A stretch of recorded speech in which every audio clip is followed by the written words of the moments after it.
नमस्कार साथियों, स्वागत है आप सबका इस YouTube चैनल पर। दोरना बैच के सिलेक्शन नंबर 28 में आज हम लोग सॉलिड स्टेट का VVI objective questions with previous year questions के साथ हम लोग देखेंगे। तो अगर अभी तक आपने इस दोरना बैच को फॉलो नहीं किया है तो उसका लिंक डिस्क्रिप्शन बॉक्स में मिल जाएगा, जाइए वहां से देखिए। यहाँ पर कंप्लीट हम लोग 70 से 80 क्वेश्चन करने वाले हैं सॉलिड स्टेट का ऑब्जेक्टिव क्वेश्चन। मैं यहाँ पर गारंटी देकर बोलता हूँ कि अगर कोई क्वेश्चन पूछेगा तो यहीं से पूछेगा, इससे बाहर का क्वेश्चन नहीं आएगा। अब देखिए क्वेश्चन की बात करते हैं। चलिए स्टार्ट करते हैं चैप्टर को।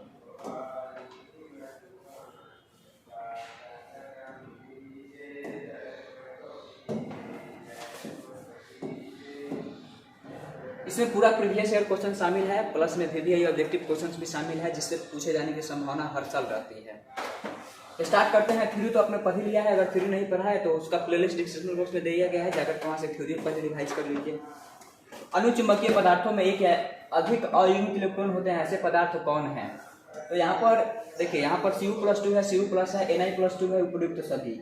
अब इसका इलेक्ट्रॉनिक कॉन्फ़िगरेशन लिख लेते हैं।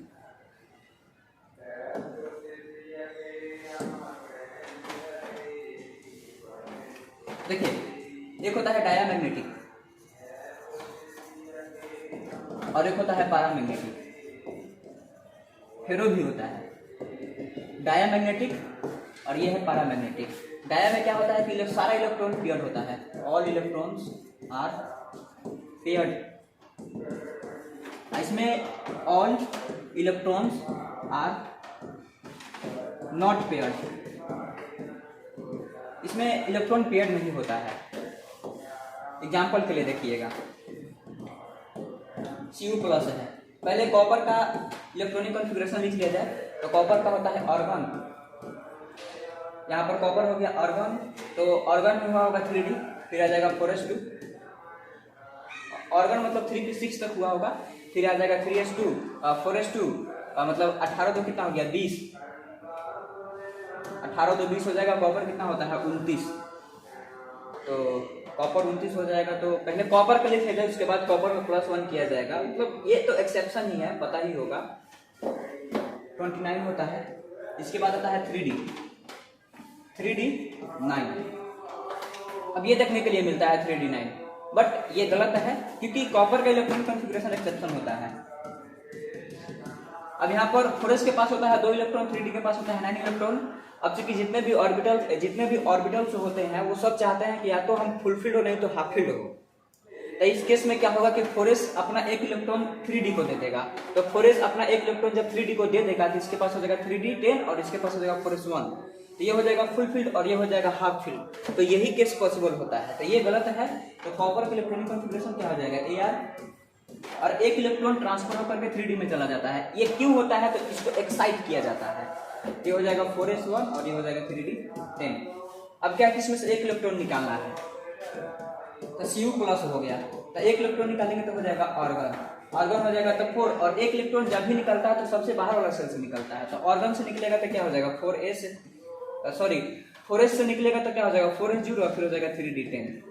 अब देखिए, इसका सारा का सारा इलेक्ट्रॉन 3D में भरा हुआ है, तो 3D में कैसे इलेक्ट्रॉन भरा हुआ होगा 3D10, 1 2 3 4 5, मतलब एक एक करके इलेक्ट्रॉन भरता है ऐसे। इसके पास जितने भी इलेक्ट्रॉन है सबके सब पेयर्ड है, तो पेयर्ड है तो ये हो जाएगा डाया। उसी प्रकार से अगर कॉपर+2 निकालिएगा तो कॉपर+2 में क्या हो जाएगा ऑर्गन हो जाएगा।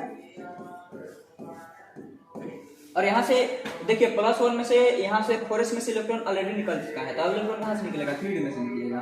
तो यहाँ से होगा ऑर्गन और फिर हो जाएगा 3D9। अब इसमें अगर इलेक्ट्रॉन को सजाइएगा 3D वाला 1 2 3 4 5 6 7 8 9, अब इसके पास एक अनपेयर्ड इलेक्ट्रॉन आएगा तो इसको कहा जाएगा पैरामैग्नेटिक। तो अब देख लेते हैं कौन सा ऑप्शन सही है।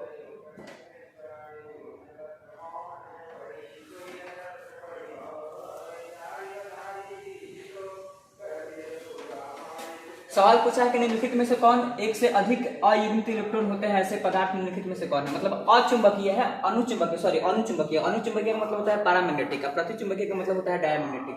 तो हमने एग्जांपल में देखा था, ऑप्शन ए सही हो जाएगा। ब्रैग इक्वेशन है, ये ब्रैग का समीकरण बहुत ही इंपॉर्टेंट होता है, n लैम्डा बराबर 2d sin थीटा, यानी कि ऑप्शन ये डी सही हो जाएगा। उसके बाद है बॉडी स्टैंडर्ड क्यूबिक एकक सेल।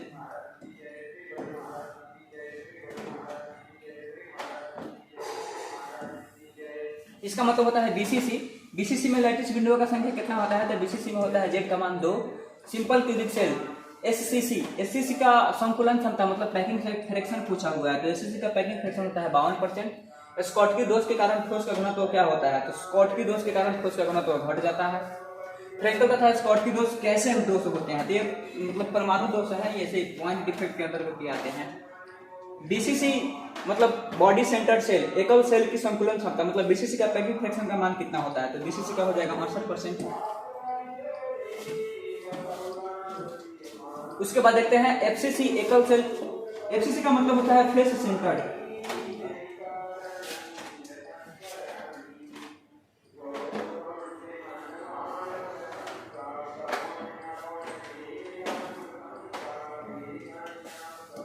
एफसीसी एकक सेल की संकुलन क्षमता, संकुलन क्षमता मतलब पैकिंग फ्रैक्शन कितना होता है? तो इसका होता है 74%। फलक केंद्रीय घनक तालिका में एक एकक कोशिका कितनी एकक कोशिकाओं के साथ विभाजित होती है? तो 4। मतलब फलक केंद्रित घनीय जालक मतलब ये अब फेस सेंटर्ड का बात कर रहा है, तो फेस सेंटर्ड में जेड का मान कितना होता है? तो 4 होता है। एक क्रिस्टल में कितने प्रकार का क्रिस्टल जालक संभव है? तो 14 प्रकार का, जिसको ग्रेवियस लैटिस भी कहा जाता है, और क्रिस्टल सिस्टम 7 होता है। C6H6 कैसा पदार्थ है? तो प्रतिचुंबकीय है। प्रतिचुंबकीय कहने का मतलब ये डायमैग्नेटिक होगा। एफसीसी एक जालक में कितने परमाणु होते हैं? इसका आंसर हो जाएगा 4। सीजियम क्लोराइड, सीजियम क्लोराइड याद रखिएगा ये बीसीसी है। निम्नलिखित आयनिक यौगिकों के क्रिस्टल में आप किसमें से आयनों का ऋण आयनों केंद्र में अधिकतम दूरी होगा?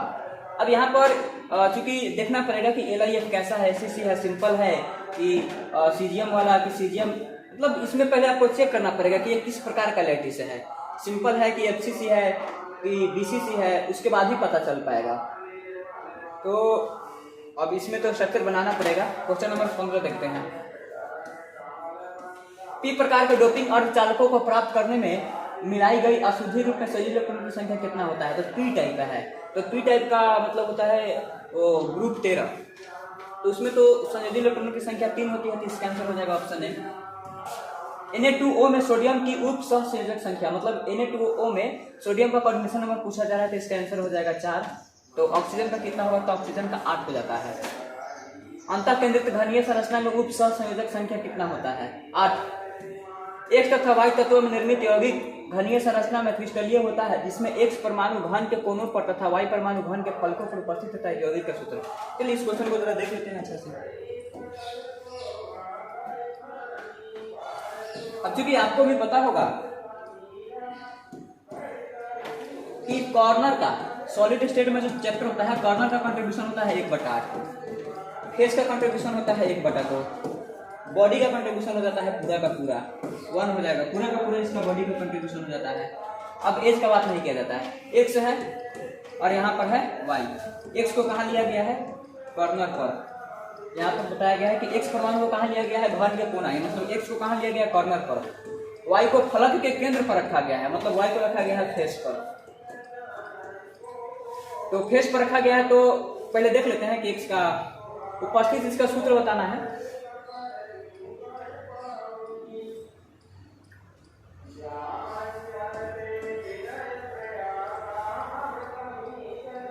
कॉर्नर पर रखा गया है, 1 मिनट।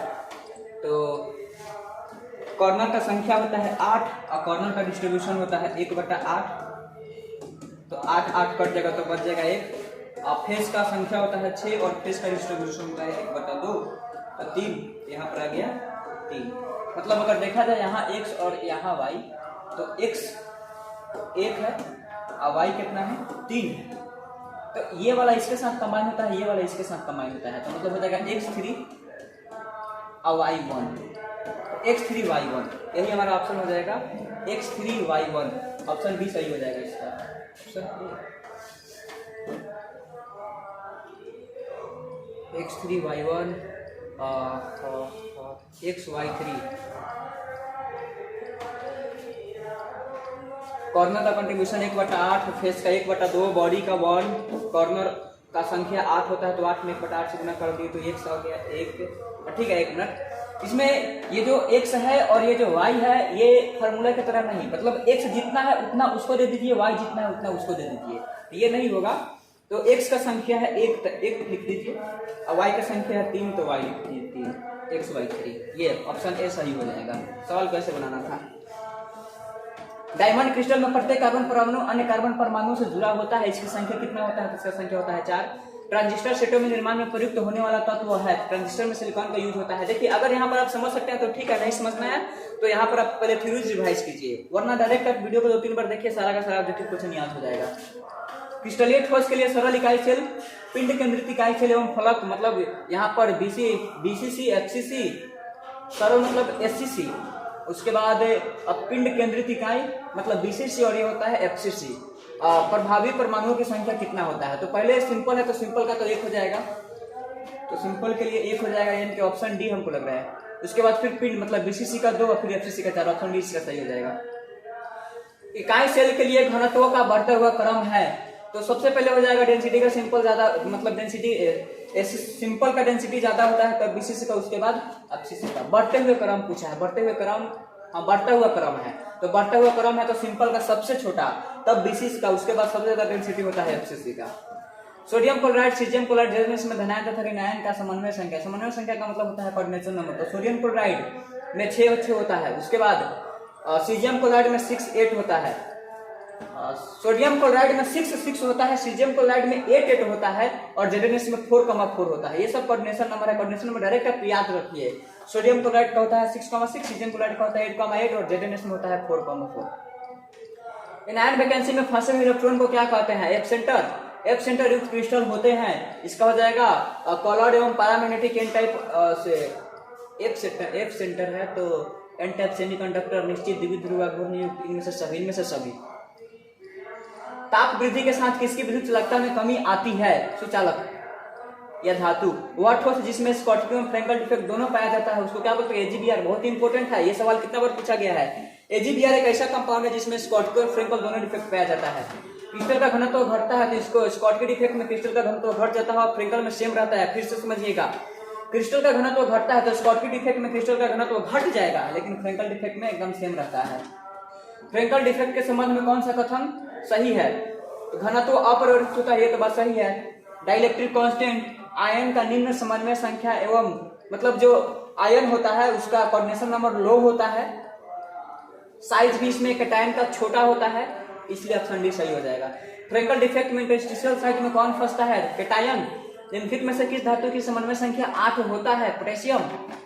किस क्रिस्टल संरचना में सीमित पैकिंग अधिकतम होता है? तो एफसीसी का पैकिंग फ्रैक्शन सबसे ज्यादा होता है। एफसीसी या एचसीपी या सीसीपी। एचसीपी का मतलब होता है हेक्सागोनल क्लोज पैकिंग, सीसीपी का मतलब होता है क्यूबिक क्लोज पैकिंग में पैकिंग दक्षता तथा वॉइड की प्रतिशत है 74-26। एफसीसी का पैकिंग फ्रैक्शन होता है 74 और वॉइड फ्रैक्शन का मान होता है 26। क्रिस्टल में कोऑर्डिनेशन नंबर मतलब समन्वय संख्या का मतलब होता है कोऑर्डिनेशन नंबर में वृद्धि होती है तो दाब की वृद्धि से। जैसे प्रेशर को बढ़ा देंगे तो उसमें क्या होता है कि जितने भी अणु होते हैं एक दूसरे के बहुत क्लोज होने लगते हैं, जिसके कारण से उसका कोऑर्डिनेशन नंबर क्या होता है? बढ़ जाता है। डायमंड यानी कि हीरा में पैकिंग दक्षता एवं वॉइड का प्रतिशत मात्रा कितना है? पहले ये देखना पड़ेगा ना कि हीरा क्या है, एफसीसी है कि बीसीसी क्या है कि एससीसी क्या है। यह हीरा का एक्सपेरिमेंटली निकाला जाएगा पैकिंग फ्रैक्शन, तो एक्सपेरिमेंटली निकलता है, याद रखना है। हीरा में 34% होता है पैकिंग फ्रैक्शन और 66% होता है वॉइड फ्रैक्शन। एफसीसी संरचना में प्रति परमाणु आयन की संख्या कितना होता है? तो 4। निम्नलिखित में से किसमें फ्रैंकल डिफेक्ट है? तो सिल्वर ब्रोमाइड। ये एजीबीआर है, एजीबीआर में फ्रैंकल भी पाया जाता है, स्कॉटकी भी पाया जाता है। क्रिस्टल में स्कॉटकी डिफेक्ट पाया जाता है जब समान संख्या में धनायन तथा ऋणायन गायब हो जाता है। इंटरस्टिशियल जो साइट होता है या जो हमारा लैटिस पॉइंट होता है या कॉर्नर पॉइंट होता है, अगर उसमें से समान संख्या में मतलब इक्वल नंबर में प्लस और माइनस वाला अलग हो जाएगा तब उसमें कौन सा डिफेक्ट पाया जाएगा? स्कॉटकी डिफेक्ट पाया जाएगा। स्कॉटकी डिफेक्ट मतलब ये स्कॉटकी डिफेक्ट हट जाता है जिसके कारण से इसका डेंसिटी क्या होता है? घट जाता है। क्रिस्टल में स्थान जनक मतलब स्पेस लैटिस का संख्या कितना होता है? तो 14। इसके बाद क्रिस्टल सिस्टम कितना होता है? तो 7। सोडियम तथा पोटेशियम क्रिस्टलीय संरचना है, तो सोडियम तथा पोटेशियम दोनों बीसीसी का होता है। निम्नलिखित में से मतलब ये जो सोडियम है ये कभी कभी एफसीसी के लिए भी आता है, ऐसा बात नहीं कि हमेशा होगा, बट यहाँ पर पोटेशियम की भी बात कर लिया तो दोनों मिला करके बीसीसी होगा। निम्नलिखित में से कौन फेरोइलेक्ट्रिक पदार्थ है? तो फेरोइलेक्ट्रिक पदार्थ इनमें से सभी मतलब sodium tartrate, potassium hydrogen phosphate, barium titanate लिखा हुआ है, इनमें से सभी हो जाएगा। लेड जिरफोनेट मतलब क्या है? तो लेड जिरफोनेट एंटी फेरोइलेक्ट्रिक है, इसका फॉर्मूला दिया हुआ है PbZrO3।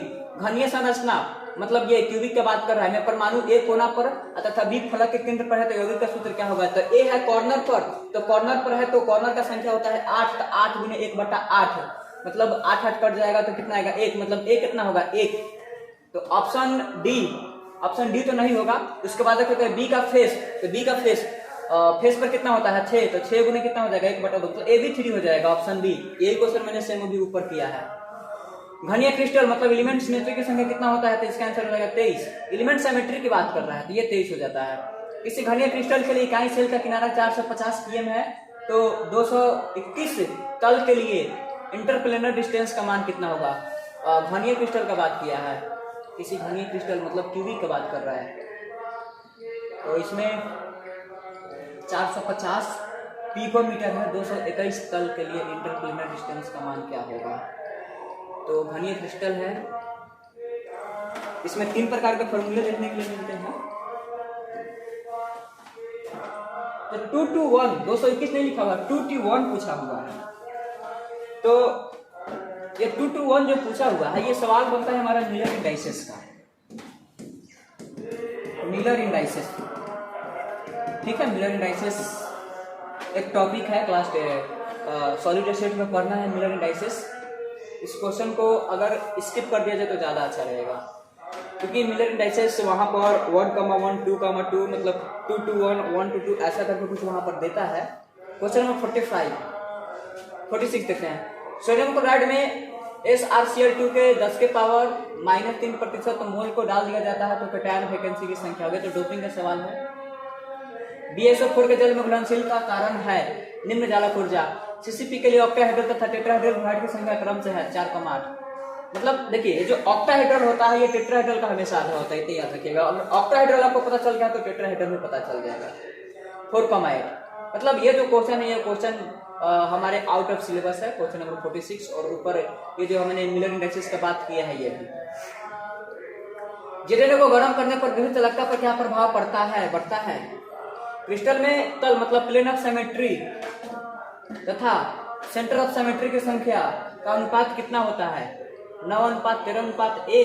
Plane of symmetry, axis of symmetry, centre of symmetry, ये क्रिस्टल में पता चलता है कि उसमें प्लेन ऑफ सिमेट्री क्या होता है, फिर उसके बाद एक्सिस ऑफ सिमेट्री क्या होता है, सेंटर ऑफ सिमेट्री क्या होता है, डायरेक्ट आप याद रख लीजिए। अभी फिलहाल 9:13:1।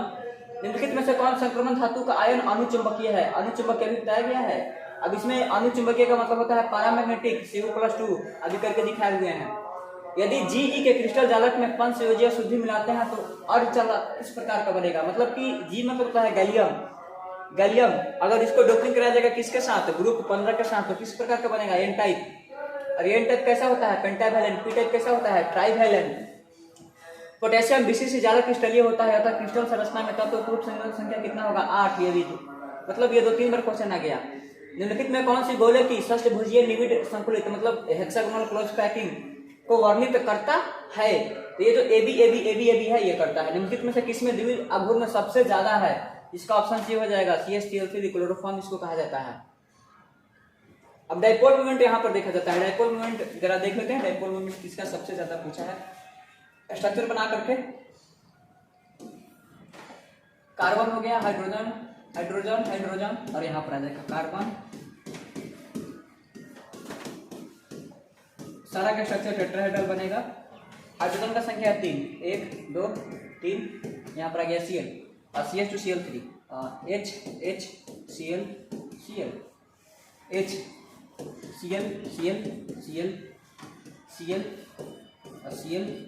अब Cl। अब इसका इफेक्टिव जो होता है इसके बराबर होता है, तो इसके लिए तो म्यू का माना जाएगा 0। अब इसमें म्यू नॉट इक्वल टू 0 होगा, इसमें भी म्यू नॉट इक्वल टू 0 होगा, इसमें भी म्यू नॉट इक्वल टू 0 होगा। अब इसमें एक क्लोरीन है और इसमें 2 क्लोरीन है, दोनों का इफेक्टिव लेना है। और इसमें एक क्लोरीन, दूसरा क्लोरीन, तीसरा क्लोरीन, उसके बाद इसका इफेक्टिव लेना है, तो इसके लिए म्यू का मान मैक्सिमम होगा। इसीलिए इसका आंसर हो जाएगा ऑप्शन सी। आ गया सवाल, ये ऑप्शन सी हो जाएगा।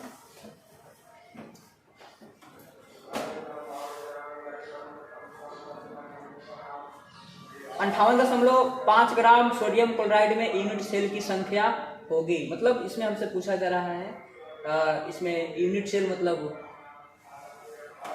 नंबर ऑफ क्रिस्टल कितना होगा? नंबर ऑफ क्रिस्टल के लिए इसमें डेंसिटी होना चाहिए। डेंसिटी का फॉर्मूला जो होता है उसको अप्लाई करना होगा इसमें। सोडियम क्लोराइड है, सोडियम क्लोराइड का डेंसिटी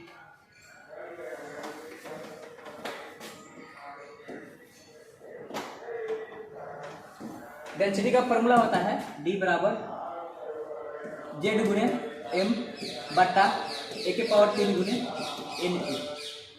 अब चूंकि सोडियम क्लोराइड है तो सोडियम क्लोराइड होता है इसका स्ट्रक्चर BCC। सोडियम क्लोराइड के लिए Z का मान होता है 2, BCC है तो BCC के लिए हो जाएगा Z।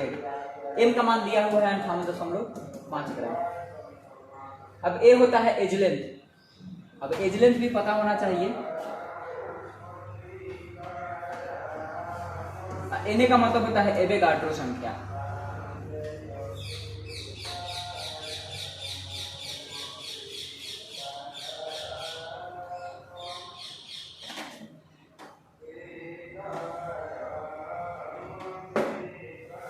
एज लेंथ भी चाहिए, फिर हमें डेंसिटी भी चाहिए।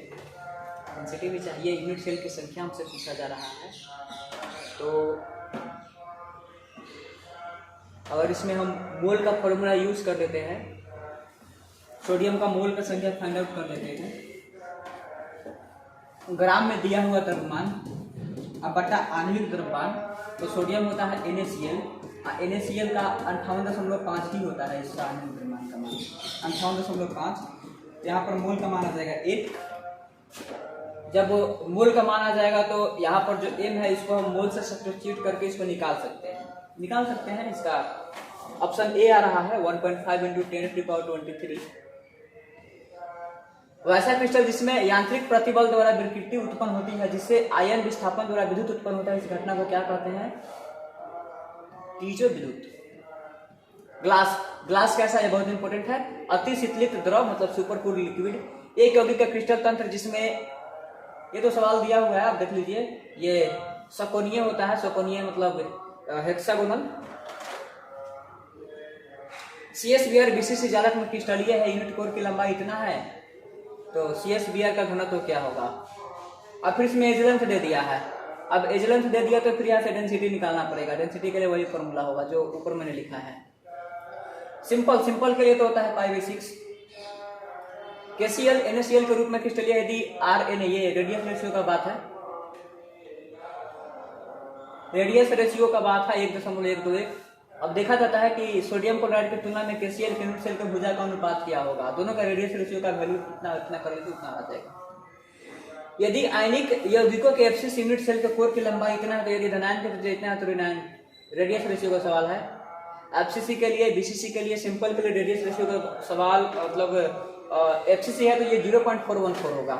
R प्लस बटा R माइनस बराबर 0.414। उसके बाद R प्लस का मान दिया है 110, तो R माइनस का बात पूछ रहा है। मतलब यहाँ पर आपको लिखना है R प्लस बटा R माइनस बराबर में 0.414 या R प्लस। ऐसे अगर हम देखते हैं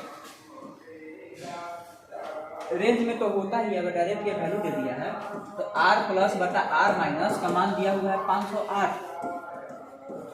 पिकोमीटर। यदि धनायन की त्रिज्या मतलब R प्लस का त्रिज्या दिया हुआ है 110, यहाँ पर लिख देंगे 110 पिकोमीटर बटा R माइनस बराबर 508 पिकोमीटर खत्म, तो R माइनस बराबर हो जाएगा 110 बटा 508। यदि किसी यानी यौगिकों के FCC यूनिट सेल के कोर की लंबाई, अच्छा ये कोर का लंबाई दिया हुआ है, सॉरी ये कोर का लंबाई दिया हुआ है।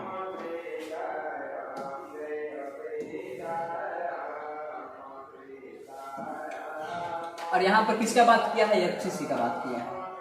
तो FCC का बात किया है तो FCC में रिलेशन क्या होता है? 4R बराबर √2a। यहाँ से A का मान दिया हुआ है 508 पिकोमीटर।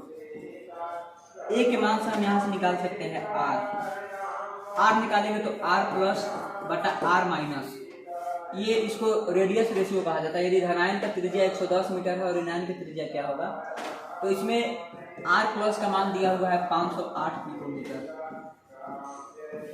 और बटा R माइनस चाहिए यहाँ से हमारा r निकल जाएगा, यहाँ पर पुट कर देंगे, फिर यहाँ से r माइनस का वैल्यू आ जाएगा ऑप्शन बी। आयनिक ठोस निम्नलिखित में से कौन है? Sodium chloride. हीरा क्या होता है? तो हीरा होता है नेटवर्क सॉलिड। सोडियम क्लोराइड में धनायन और ऋणायन का समन्वय संख्या कितना होता है? कोऑर्डिनेशन नंबर 6,6 होता है। इसमें फिर आ गया सोडियम ऑक्साइड है 4,8 होगा। धात्विक ठोस निम्नलिखित में से कौन है, मतलब कौन इसमें से मेटालिक सॉलिड का एग्जाम्पल हो सकता है? इसका आंसर हो जाएगा जितने भी ये लोहाय होते हैं और जितने भी मेटल होते हैं, मतलब जितने भी धातु और मिश्र धातु होते हैं, सहसंयोजी मतलब कोवैलेंट ठोस किसको कहा जाएगा? तो इसको कहा जाएगा हीरा ग्रेफाइट कोवैलेंट है। मतलब बहुत ऐसा होता है जो कोवैलेंट भी होता है, नेटवर्क सॉलिड भी होता है। फेरिक चुंबकीय ठोस पदार्थों में असमान संख्या में पैरेलल तथा एंटी पैरेलल चुंबकीय द्विध्रुव होता है, उस पदार्थ को हम लोग क्या कहते हैं? ये एग्जाम्पल है Fe3O4। ये फेरोमैग्नेटिक होता है, बस इतना याद रखिए। Fe3O4 क्या है? तो फेरोमैग्नेटिक है। क्रिस्टल के सीमित पैकिंग में सबसे अधिक खाली स्थान किस में होता है? तो सबसे ज्यादा खाली स्थान होता है सिंपल में। तो this is the all about solid state का ऑब्जेक्टिव क्वेश्चन। इसमें कुछ ऐसा थे, कुछ ऐसा क्वेश्चन, मतलब दो या तीन क्वेश्चन ऐसा थे जिसको मैंने इग्नोर कर दिया है। तो अगर वैसा क्वेश्चन आता है तो वैसा क्वेश्चन को छूना ही नहीं है। हमारे पास 70 क्वेश्चन रहेंगे, 70 क्वेश्चन में से मात्र 35 क्वेश्चन बनाना है। तो मैं आपको एकदम पर्सनली सजेस्ट कर रहा हूं कि अगर वैसा जिस क्वेश्चन को मैंने यहाँ पर इग्नोर कर दिया, आपको भी पता चला होगा कि इस क्वेश्चन को मैंने इग्नोर किया है, वैसा क्वेश्चन को टच ही नहीं करना है। 70 में से आप आराम से 35 क्वेश्चन, मतलब यहाँ पर मैंने आपको टोटल कितना क्वेश्चन कराया है, मैं दिखाता हूँ आपको।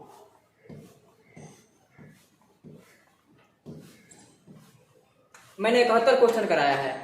अगर 71 क्वेश्चन में आपको 40 क्वेश्चन भी अगर याद होगा या अभी याद हो गया होगा तो समझिए कि आपका पोजीशन बहुत अच्छा है, क्योंकि हमसे सवाल में कितना क्वेश्चन पूछा जाएगा? 70, और बनाना कितना है? 35। मैं पूरे चैप्टर के एकदम पूरे सिनेरियो का बात करता हूं, क्योंकि सारे चैप्टर बिल्कुल एकदम डिप्टो इसी के जैसे होते हैं। आप एकदम कॉन्फिडेंट रहिए। 71 में से अगर हमें 40 क्वेश्चन आता है तो आपको ज्यादा, मतलब समझिए कि एकदम अच्छा पोजीशन में है। अगर 2-3 क्वेश्चन नहीं आता है तो ज्यादा नाराज होने की बात नहीं है, क्योंकि वैसा क्वेश्चन आता ही है छोड़ने के लिए, वैसा क्वेश्चन को अटेम्प्ट नहीं करना है।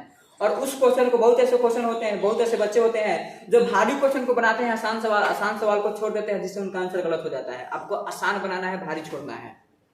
पहले आप देख लीजिए कि 70 में से हम जो 35 बनाएंगे उस पर 100% कॉन्फिडेंट है कि नहीं। अगर आपको लगता है कि ये क्वेश्चन गलत है, ये क्वेश्चन गलत है, या इस क्वेश्चन में हमको सस्पिशन है, या इसमें फॉर्मूला हमको याद नहीं आ रहा है, छोड़ दीजिए उस क्वेश्चन को डायरेक्ट वहीं पर। तो इसी प्रकार से आपको सारे चैप्टर का ऑब्जेक्टिव क्वेश्चन मिलता रहेगा। मिलते हैं किसी नेक्स्ट वीडियो में, तब तक ऑल द बेस्ट।